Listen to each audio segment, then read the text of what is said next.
Hello നമസ്കാരം. അപ്പം ഇങ്ങനെയാ കാര്യങ്ങൾ. IPL അതിൻ്റെ ആവേശത്തിൻ്റെ പീക്ക് ലെവലിലേക്ക് ഉയർന്നുകൊണ്ടിരിക്കുന്ന സമയമാണല്ലോ.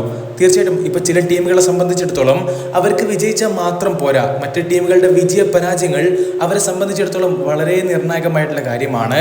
ഏതായാലും രാജസ്ഥാൻ റോയൽസിലേക്ക് ആദ്യം വരാം. ആറിനെ സംബന്ധിച്ചിടത്തോളം ഇന്നലെ അവർ PBKസിനോട് പരാജയപ്പെട്ടത് അവർക്ക് വലിയ തിരിച്ചടിയാവുമെന്ന് കരുതിയതാണ്. അത് ശരിയാണ്, അവർ ഓൾറെഡി പ്ലേ ഓഫിലേക്ക് ക്വാളിഫൈ ചെയ്തിട്ടുള്ള ടീമാണ്.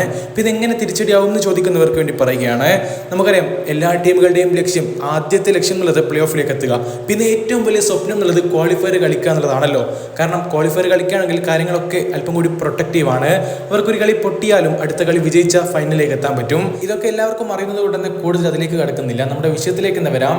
ഇന്ന് SRH vs GT തമ്മിലുള്ള മത്സരം മഴ കാരണം മുടങ്ങിയത് കൊണ്ട് തന്നെ RRന് അത് അല്പം പോസിറ്റീവായിട്ടുള്ളൊരു കാര്യം തന്നെയാണെന്ന് പറയാൻ പറ്റും. ഇങ്ങനെ പറയാനുള്ള കാരണം എന്തെന്ന് വെച്ചാൽ കഴിഞ്ഞ ദിവസം PBKസിനോട് തോറ്റ് തുടർച്ചയായിട്ടുള്ള 4ാമത്തെ തോൽവി വഴങ്ങിയതോടുകൂടി രാജസ്ഥാൻ റോയൽസിന്റെ ആ ഒരു പോയിന്റ് ടേബിളിൽ ടോപ്പ് 2 ഫിനിഷ് ചെയ്തുകൊണ്ട് ക്വാളിഫയർ കളിക്കാമെന്നുള്ള ആ ഒരു മോഹം ഏകദേശം പൊലിഞ്ഞു എന്ന് കരുതിയതാണ്. പക്ഷേ SRH vs GT തമ്മിലുള്ള ഈ ഒരു മത്സരം മഴ കാരണം ഉപേക്ഷിച്ചുകൊണ്ട് ഇരു ടീമുകൾക്കും പോയിന്റ് പങ്കുവെച്ചതോടുകൂടി മികച്ച നെറ്റ് റൺ റേറ്റ് ഉണ്ടായിട്ടും 16 പോയിന്റുള്ള രാജസ്ഥാൻ റോയൽസിനെ മറികടന്നുകൊണ്ട് 2ാം സ്ഥാനത്തേക്ക് എത്താനുള്ള SRHന്റെ അവസരം കൂടിയാണ് മങ്ങിപ്പോയത്. ഈ ഒരു മത്സരത്തിൽ GTയെ തോൽപ്പിച്ചുകൊണ്ട് SRH വിജയിച്ചിട്ടുണ്ടായിരുന്നുവെങ്കിൽ RRനെ മറികടന്നുകൊണ്ട് ഇപ്പൊ പോയിന്റ് ടേബിളിൽ 2ാം സ്ഥാനത്തേക്ക് എത്തേണ്ട ടീമായിരുന്നു SRH.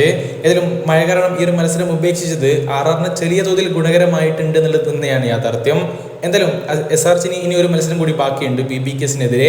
ആ ഒരു മത്സരത്തിൽ അവർ വിജയിക്കുകയും അതുപോലെ തന്നെ KKRനെതിരെയുള്ള മത്സരത്തിൽ രാജസ്ഥാൻ റോയൽസും വിജയിക്കുകയും ചെയ്താൽ പോലും RR തന്നെ ക്വാളിഫയർ കളിക്കും.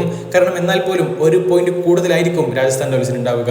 പക്ഷേ അടുത്ത മത്സരം RRന് വിജയിച്ചേ പറ്റൂ. ചുരുക്കം പറയുകയാണെങ്കിൽ സഞ്ജു സാംസണും സംഘത്തിനും കാര്യങ്ങൾ അല്പം കൂടി എളുപ്പമായിട്ടുണ്ട്.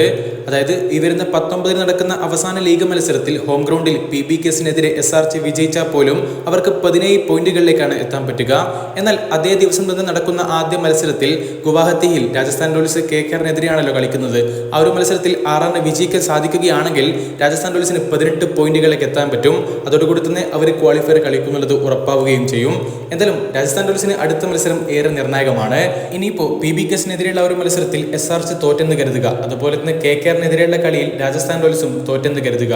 അങ്ങനെയാണെങ്കിൽ വെർച്വൽ നോക്കൌട്ടിൽ RCBക്കെതിരെയുള്ള മത്സരത്തിൽ CSK വിജയിച്ച് കയറുകയാണെങ്കിൽ ഉറപ്പായിട്ടും നെറ്റ് റൺ റേറ്റിന്റെ മികവുള്ളത് കൊണ്ട് തന്നെ CSK ആയിരിക്കും ക്വാളിഫയർ കളിക്കാൻ പോവുക.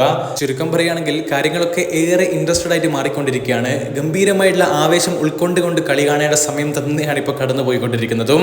IPL പ്രേമികൾക്ക് ഇതൊരു വിരുന്ന് തന്നെയാണ്. കാരണം എത്ര കിടിലൻ പോരാട്ടങ്ങളാണ് ഇനിയും നമ്മുടെ മുമ്പിലേക്ക് വരാൻ പോകുന്നത്. ആവേശത്തോടു കൂടി തന്നെ എല്ലാ മത്സരവും നമുക്ക് കാണണം. അപ്പം പിന്നെ അടുത്തൊരു വീഡിയോ ആയിട്ട് വീണ്ടും കാണുന്നത് വരേക്കും ഗുഡ് ബൈ.